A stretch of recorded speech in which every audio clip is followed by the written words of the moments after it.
Hello and welcome, I'm Arumba. Thank you for joining me. Let's play more of our Holy Roman Record Race in Europa Universalis IV. So I just remembered that since we have a truce with the Ottomans, we need to embargo them. That'll also help us out in keeping our power projection up just a little bit. I mean, it's only 1 point, but we're losing bonuses from the conquered provinces from Portugal and other stuff, so having a difficult time staying above 50. We still have military access through Tlemcen. Let's get rid of that. As soon as we get a diplomat back.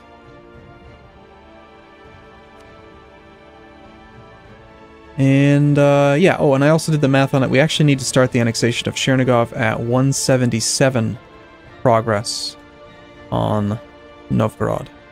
So, about another 80 points or so, roughly. So we need to make sure Chernigov is high enough. It'll definitely be within the next 5 years, so we'll just send him a gift now. And that way we don't have to worry about it. Okay, we've got this thing here. Hungary's here. I wonder if they will help out against these Puritan heretics. Again, it's all mercenary infantry. Not exactly the most balanced force.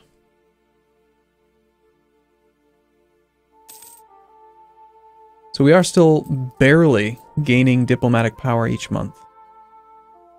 But, you know, integrating Novgorod, it's the way to go. I think.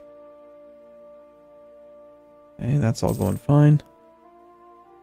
Let's grab this army and this army, bring them up here as well.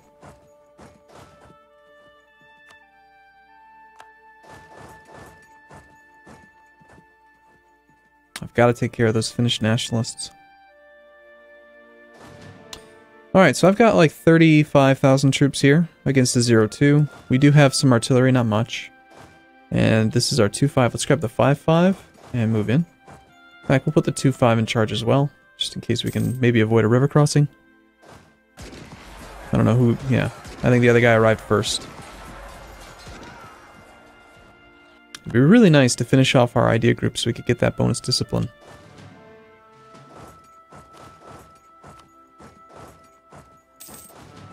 Let's have you start marching up to there to take care of the Riga nationalists now, since clearly there's not enough nationalists. Why don't you actually head to Neumark, because we've got to take care of... I just don't want everyone occupied. I want them to be able to fight. I want them to be, you know, capable of actually going to war, instead of constantly dealing with a rebellion. But, as we continue to do this, we are up to 140,000 troops. Swedish patriots. Well, we certainly can't let that happen. Genoa seems fine for the first time in a decade or century. We've got Protestant zealots. Let's take care of this one first. And we'll just bring the two of them together over to take care of that. And then they'll march north to take care of this thing. We have a land bridge. Yes, we can get up into Norway without bringing the transports. Let's bring you guys, though, and we'll actually bring you via boat up to there. Bessarabia has been returned.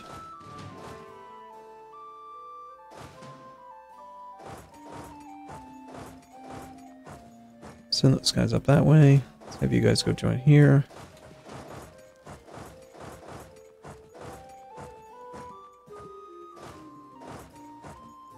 Pretty generous supply limit there, but we can avoid the river crossing going this way as well.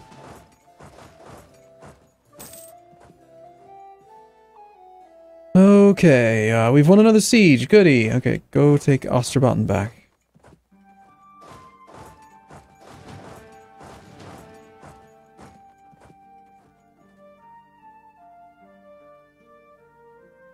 Muscovy's entered a coalition against us. So the only other person we need to embargo is France. Truce with them is up in 6 years. It'll be quite a while.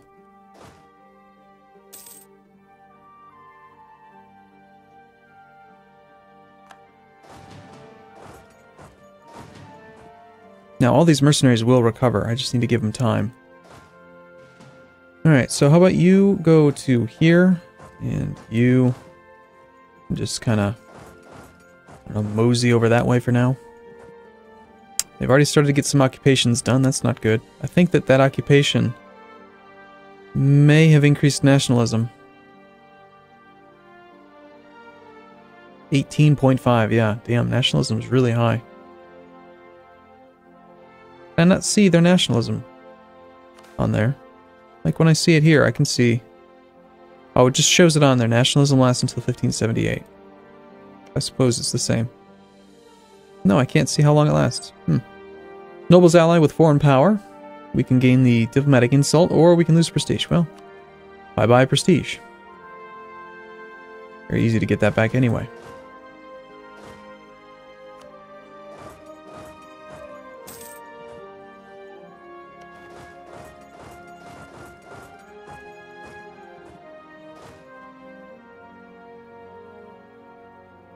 So the Finnish nationalists are forming up mostly in Sweden, which is good for us.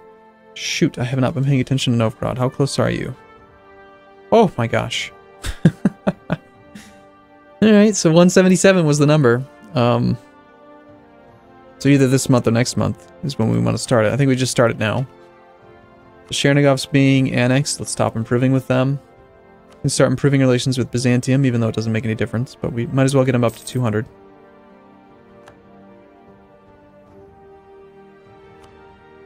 Alright, so Byzantium, we've been working on Denmark. We wanted to offer vassalization. I did not give them occupied cores and claims in the peace deal, so that's unfortunate, but it doesn't really matter. I mean, we'll still be able to offer them vassalization here pretty soon, but we don't want to do it yet anyway until we're done integrating Novgorod and Chernigov, just because I don't want any more of those penalties to... We don't want them to know what's coming, what to expect. Yeah, we've already guaranteed, we've already royal married, we've already allied. We've done everything we can, aside from send them a gift and war subsidies. And did we offer them military access? We did. So, gift is 25, war subsidies is 15. So we're there. We really needed to. War subsidies for a year or two, we could have them there. I'm sure Norway will help us out, fighting off these guys.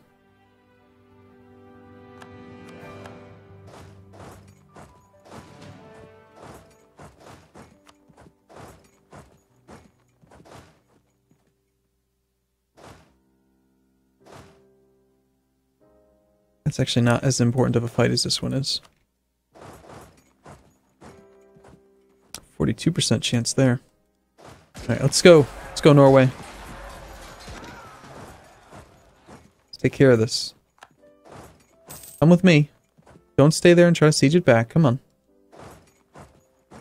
Right, we can take them. Actually, we have insufficient support. That'd be a bad idea. If you could just come and, you know, help out.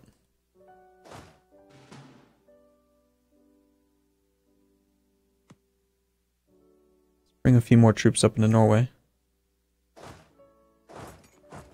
Alright, we have more troops available. Not many, but a few. 21k manpower. Let's get some more cannons. And...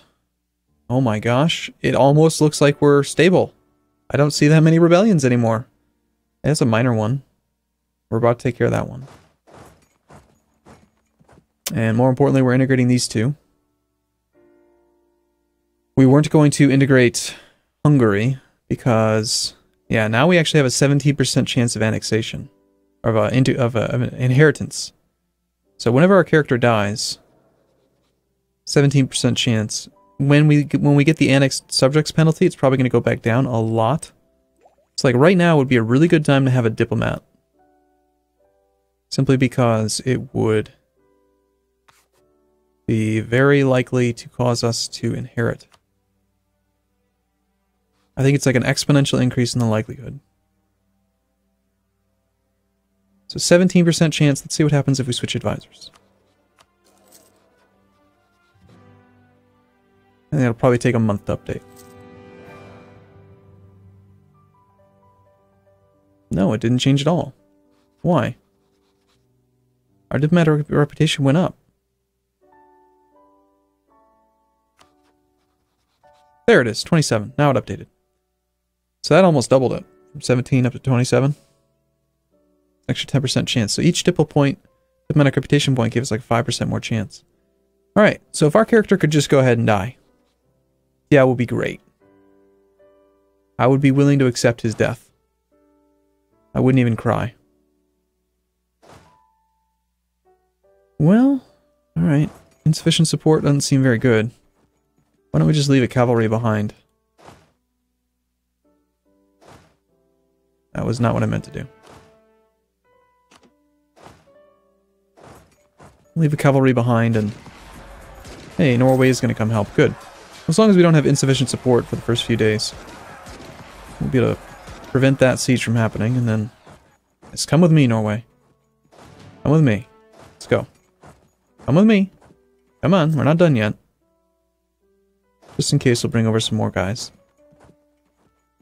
The Finnish nationalists are working their way back over into Novgorod again. That'll become our problem soon. Integration is also going to go quicker now. 10 per month because of that. We're gonna run out of diplomatic power. We're gonna be losing 9 per month now. Okay, let's grab our 5-5. Have him go there. Have you guys help out. Sure, we'll help out with that since we're nearby. You guys can meet up in Gores. Okay. Well, our next war is probably going to either be over here. As soon as we finish integrating Novgorod, we can do these things. Question is, do we want to wait for that annexation to complete? January of 1555. So 2 years if we had the Diplo points. We're losing 9-ish per month, call it 10. That means we can maintain it for 17 months, which is not 2 years. So it's not going to happen quite on time, unless we get some random things that give us more Diplo points. Like, say, getting rid of this nonsense, which we can't do, so let's just cancel that mission. Stupid religious conversion centers. You know, there's people on the forums who actually want religious centers to convert faster. They want them to do even more. I think they're a pain in the ass already. Really, they're really irritating.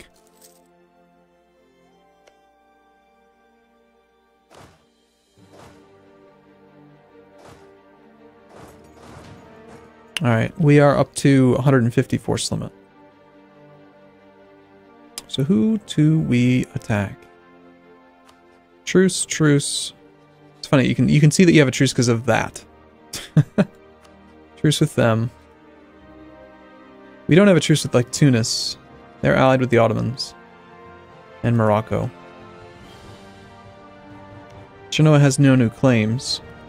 Siena has no new claims. Genoa still has cores with the Golden Horde. We have no truce with the Golden Horde. Diplomat working on Byzantium, diplomat working on Denmark, integration, and Perm. Perm is ready to be brought into the country. But if we're integrating Novgorod, maybe it would be better to just attack them. They are Orthodox. We don't have, you know, we do have religious ideas. So, this is about to be our land. What we could do is keep this province for ourselves, sell a path, and then we could declare a holy war on Perm. And that would just be easier. So even though I was thinking about bringing you in peacefully, I lied. It's not true. I don't want to bring you in peacefully. Actually, we'd probably want to keep this province. So we could border both. I'll work on, you know, we'll make sure we have our border, whatever border is necessary to allow us to declare Holy War CB. We can get administrative tech. Oh wow, we're really high on admin points. We have inflation to buy down. We don't. Do we have any... I guess we build temples? Maybe constables?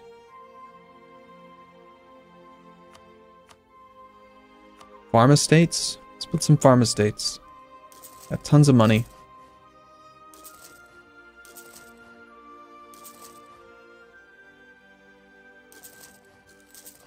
Let's spend this money on something, right?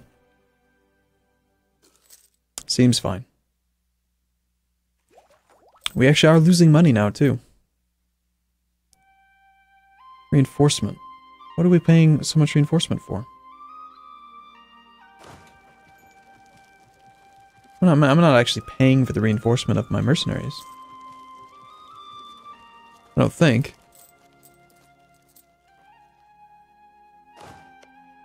I'm not crazy, right?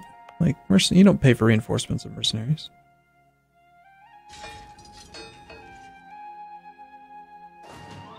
I just feel like the vast majority of my troops are mercenaries, so it doesn't seem to me like we should have that much reinforcement to do.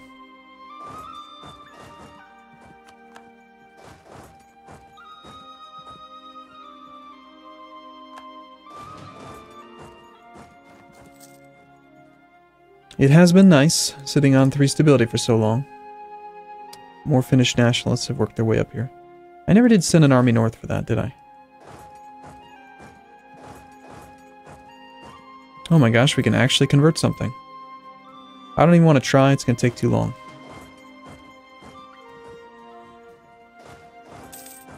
Okay, there is peace internally. Novgorod is up to 66% annexation, still looking at January of next year. Any reason to stay? Maybe we should just stay at peace for another year. I mean, it couldn't hurt. 1 year. It's not going to make that big of a difference in overall conquest speed.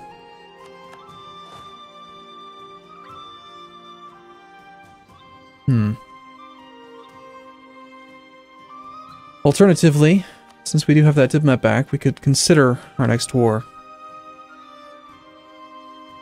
These people are all in the coalition. So say we declare war on someone who is in the coalition.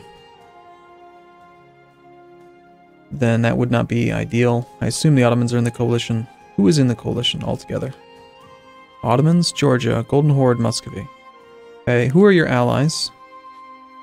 Tunis. So we declare war on Tunis. We name Ottomans co-belligerent. That way we can have 100% war score available against the Ottomans, 100% of war score available against Tunis, and against Morocco.